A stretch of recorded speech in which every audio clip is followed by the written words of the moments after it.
Ngayong araw nga na to, namasyal kami sa plantasyon mga mi, at ito ang pinakamalaking tindahan dito sa Norway na nagbebenta ng iba't ibang klaseng halaman, bulaklak, mga garden supplies, at kung ano-ano pa. Meron din silang binibentang garden soil kagaya dyan sa atin. Sa mga plantita dyan, ako panoorin nyo to at mabubusog talaga ang mga mata ninyo. Sa entrance pa lang mga mi ay maa-amaze ka na talaga kasi ang dami na nakadisplay na iba't ibang klase ng bulaklak. At nagulat ako dahil may bougainvillea dito mga mi. Kaya lang grabing mahal kasi nasa 374 kroner. Kung i-convert nga natin sa pera natin sa Pilipinas, nasa 2,400 plus siya. Kung ganun kamahal ang bougainvillea dito, syempre nga naman mga mi. Malamig na bansa ang Norway. Kaya mahirap buhayin ito dito. Lalo pa nga na kailangan niya talaga ng matinding sikat ng araw. So lahat yung mga nakikita nyo mga mi, walang plastic dyan. Lahat dyan ay rail na rail. Tapos ang kagandahan pa nga sa kanya, hindi siya mga cuttings mga mi dahil meron itong mga ugat. So kung bibili ka ng ganito, tapos itatanim mo sa bahay mo, gagawa ka ng garden, ang ganda na kasi syempre may mga bulaklak na. At meron din silang iba't ibang klase ng kulay ng gumamela, pero grabe ang mahal kung i-convert natin sa pera natin. Halos nasa 1,100 nga yung isang puno ng gumamela. Pero sa atin dyan, halos hindi nga natin pinapansin ang bulaklak ng gumamela.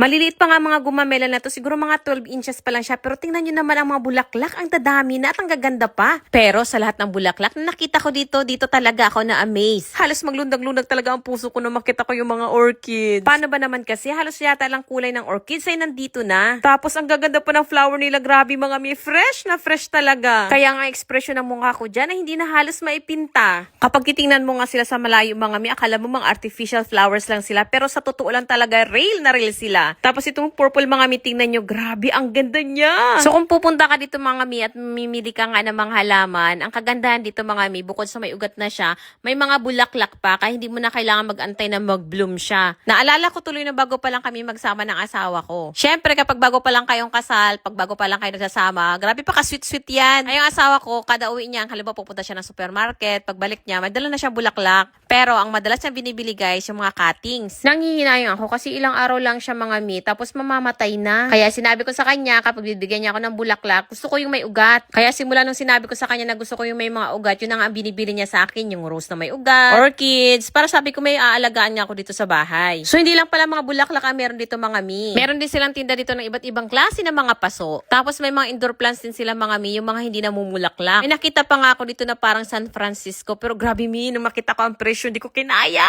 699 kroner o nasa 4,600 pesos nga ang isang puno. Kung magko-convert ka talaga sa Philippine money, talagang medyo may kamahalan siya. Pero para sa mga plantita ng mga Norwegian, ako, caring-carry lang talaga nila yung mga ganyang presyuhan. Agaw, pansin nga din dito yung mga orchids na puti mga mi, kasi kahit pare-pareho silang kulay puti, iba-iba naman yung variety nila. May malalapad na bulaklak at meron ding mga maliliit. Halos lahat na nga ng klase mga mi ay meron nga sila dito. Kaya kung tunay ka na plantita talaga mga mi, na kung hindi ka lalabas dito nang walang bit-bit, buti na lang talaga ako nakapagpigil pa ako sa sarili ko. Mas marami pa kasi akong pinapriority ngayon mga mi. Kaya yung pagiging plantita ko mga mi ay sinit aside ko na nga muna. Dahil malakas talaga ito makabutas ang bulsa mga mi, yung mga halaman na ito. Mabuti na lang talaga na control ko yung sarili ko. Kung hindi talaga sigurado na naman talaga ako may bit-bit na naman ako nito palabas. So bukod mga mi sa mga bulaklak pa, so meron din silang mga binibentang ganito. Cute nga ako dun sa tasang kulay dilaw mga mi. At may mga wooden plate nga din sila dito. Hay nako mga mi, alam nyo ba habang nag-iikot-ikot nga ako sa tindahan na to, pakiramdam ko isa akong diwata na nag-iikot sa aking hardin. Paano ba naman sa dami ng halaman at iba't ibang klase ng bulaklak, pakiramdam ko ay nasa paraiso na ako.